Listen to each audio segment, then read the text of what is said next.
자, 예수님은 언제 다시 오시나? 이 질문 정말 오랫동안 많은 사람들을 궁금하게 만들었죠. 그런데 만약에 우리가 이 질문 자체를 완전히 잘못 생각하고 있었다면 어떨까요?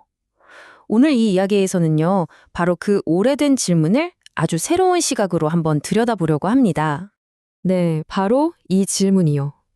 예수님은 언제 다시 오시는가? 이걸 들으면 아마 대부분의 분들이 머릿속에 딱 떠올리는 이미지가 하나 있을 거예요. 바로 휴거죠. 예수님이 오셔서 믿는 사람들을 이 땅에서 싹 들어 올려서 하늘로 데려가신다는 거, 우리한테 정말 익숙한 그림이잖아요? 근데 말이죠, 이 그림이 성경이 원래 말하려던 것과는 완전히 정반대일 수도 있다는 주장이 있습니다. 이 보편적인 생각이 혹시 거대한 오해는 아니었을까요? 저명한 신학자 앤티 라이트는 이렇게까지 말합니다. 휴거라는 아이디어가 예수님의 재림이라는 본래 의미를 완전히 그 반대로 뒤집어 버렸다고요. 와, 이거 정말 대담한 주장이죠? 자, 그럼 한번 제대로 파고 들어가 볼까요? 좋습니다. 그럼 가장 먼저 살펴볼 핵심적인 관점의 전환, 바로 이 단어에 대한 건데요. 오심이 맞을까요? 아니면 나타나심이 맞을까요? 여기 보시면 그 차이가 아주 흥미롭게 드러나죠. 왼쪽의 오심은 뭐랄까 우주인이 저 멀리서 우주선 타고 긴 여행 끝에 도착하는 그런 이미지를 떠올리게 해요. 하지만 오른쪽의 나타나심은 개념이 완전히 다릅니다. 이건 마치 눈앞에 있던 거대한 커튼이 쫙 걷히니까 바로 여기 있었는데? 우리 눈에만 안 보이던 진짜 현실이 드러나는 것과 같다는 거예요. 그러니까 이 나타나심이라는 관점은 우리가 천국을 생각하는 방식 자체를 바꿔버려요. 천국이 저 우주 멀리 있는 장소가 아니라는 거죠. 오히려 지금 우리가 사는 이 현실과 다른 차원처럼 포개져 있는 하나님의 공간이라는 겁니다. 우리 눈에 보이지 않을 뿐이지 바로 여기에 함께 있다는 거예요. 자, 그럼 이게 또 다른 아주 중요한 포인트로 연결됩니다. 성경에 나오는 세상의 종말에 대한 묘사들, 굉장히 극적이고 때로는 좀 무섭기까지 한 이 표현들을 우리는 대체 어떻게 읽어야 할까요? 해가 어두워지고 달이 핏빛으로 변하고 별들이 하늘에서 떨어진다. 와, 이런 구절을 읽으면 당연히 우주 전체가 끝나는 마지막 날을 상상하게 되죠. 그리고 실제로 많은 사람들이 이걸 문자 그대로의 과학적인 예언으로 받아들입니다. 하지만 이 표현들을 이해하는 다른 방법이 있습니다.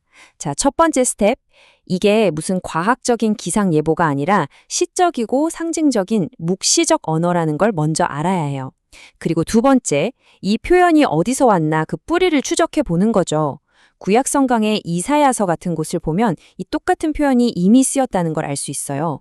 근데 뭘 묘사할 때 썼냐? 바로 바빌론 같은 거대한 제국이 와르르 무너지는 그런 재앙 같은 사건을 묘사할 때 썼다는 겁니다. 자, 이 비유를 보시면 이해가 확 되실 겁니다. 옛날 사람들이 거대한 제국이 망하는 걸 보고 세상이 끝나는 줄 알았다. 해와 달이 빛을 잃었다 하고 표현했잖아요. 이게 오늘날 우리가 쓰는 정치적 비유랑 똑같다는 거예요. 우리가 어떤 선거에서 한쪽이 크게 이기면 정치적 지진이 일어났다고 말하죠. 그렇다고 진짜 땅이 흔들린 건 아니잖아요. 바로 그런 겁니다. 엄청나게 충격적인 사건에 대한 은유라는 거죠. 그렇다면 예수님이 이런 상징적인 언어를 사용하셨다면 그분은 실제로 무엇을 예언하고 계셨던 걸까요? 이제 가장 핵심적인 부분입니다. 이게 우주의 종말에 대한 예언이 아니라면 그럼 도대체 뭐에 대한 이야기였을까요? 결론부터 말씀드리면 이 예언들 대부분이 저 멀리 수천 년 후의 미래가 아니라 바로 예수님과 제자들이 살던 그 시대에 곧 닥쳐올 어마어마한 사건 하나를 가리키고 있었다는 겁니다. 그리고 그 사건은 바로 서기 70년에 있었던 예루살렘의 멸망이었습니다.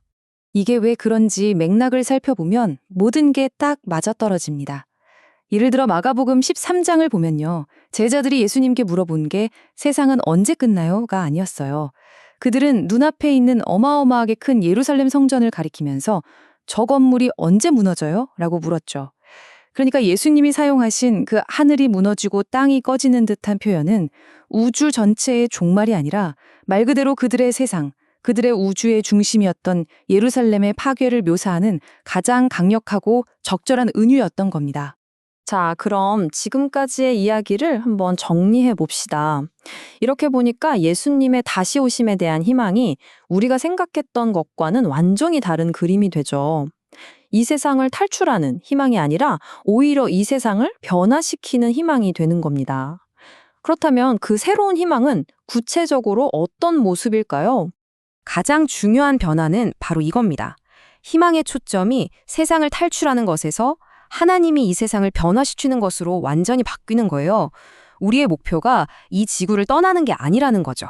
오히려 그 반대입니다. 하나님의 공간인 하늘과 우리의 공간인 땅이 마침내 하나로 합쳐지는 것, 그게 진짜 목표라는 겁니다.